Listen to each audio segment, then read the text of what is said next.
Hi everyone, Rob McElroy with Cross Country Mortgage, and welcome to your weekly mortgage market update for the week ending July 17th, 2026. It was another interesting week in the financial markets. Stocks came under pressure, led by technology shares, as investors reacted to developments coming out of China's World Artificial Intelligence Conference. The event highlighted just how quickly China is advancing in artificial intelligence, reinforcing that they're becoming a legitimate competitor to the US in the AI space. Fortunately for mortgage rates, the bond market remained relatively stable. Mortgage bonds finished the week essentially unchanged, while the 10-year Treasury yield actually declined by about 4 basis points.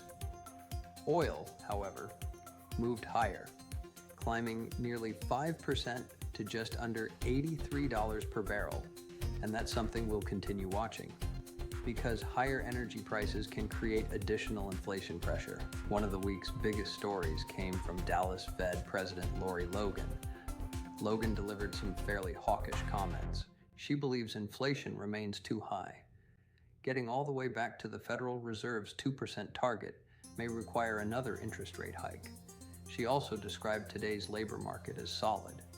While the Fed certainly has tools to slow demand, higher interest rates won't solve geopolitical issues like tensions with Iran or reopen the Strait of Hormuz.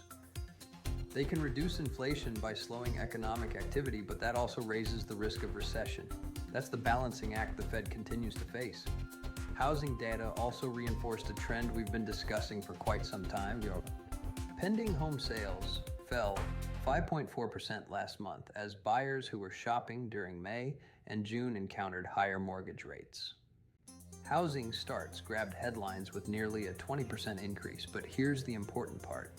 Virtually all of that increase came from multifamily construction. Single-family housing starts actually slipped slightly, and single-family building permits fell to their lowest level since August of last year. The takeaway is that the supply of single-family homes will likely remain tight, which should continue supporting home prices despite affordability challenges. Builder confidence also declined again this month as higher mortgage rates continue to weigh on buyer demand. Looking ahead to next week, we'll be watching ADP employment data, mortgage applications, jobless claims, and new home sales. From a technical perspective, mortgage bonds continue testing an important resistance level but haven't been able to break through yet. If they can, that would be positive for mortgage rates. If not, we could continue to see rates remain range-bound with some day-to-day volatility. Despite a busy week of economic news and geopolitical headlines, mortgage rates continue to hold in a relatively stable range. Inflation, labor market data, and developments overseas will continue to be the primary drivers, but if inflation trends lower, the outlook favors lower rates.